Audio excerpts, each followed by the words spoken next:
And this is the astrological forecast for the sign of Aquarius for November 2022, brought to you by the wonderful people at asktheanswer.com, the UK's leading website for tarot readers, psychics, mystics and channelers. Aquarius, let's have a look at what's going on. Firstly, Pluto isn't touching you. Yay! Hasn't done for years. Next year, Pluto's going to start moving into your sign, and a few of you are really going to know about it, especially those of you born at the very start of Aquarius. But that's next year, and we'll look at that in the new year. Neptune isn't touching you. It's in the other next door sign of Pisces. No sign of gullibility or escapism or avoidance here. Uranus is.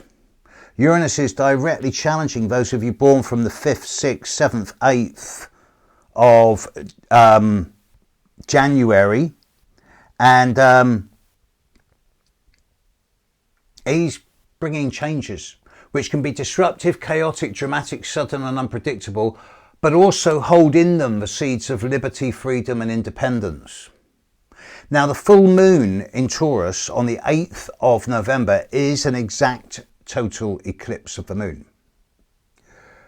It will particularly impact on those of you born around the 5th, perhaps the 6th of February.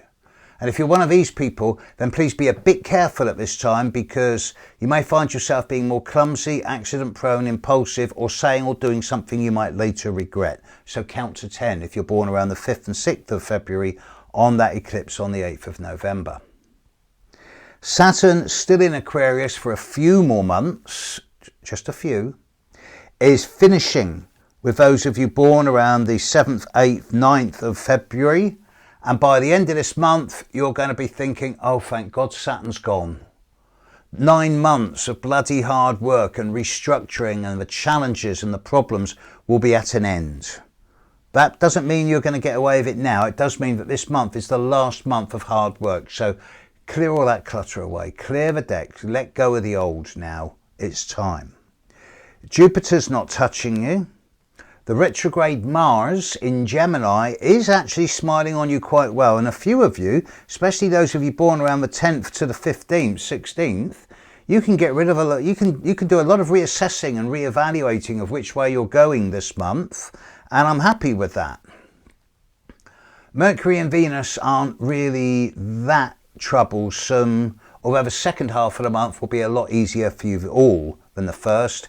The new moon on the 23rd is smiling on some of you, definitely. This is a month of two halves. For many of you, be careful around the 8th of November. But by the time you're into the 16th, 17th of November, everything calms down, and then you can have a much quieter time.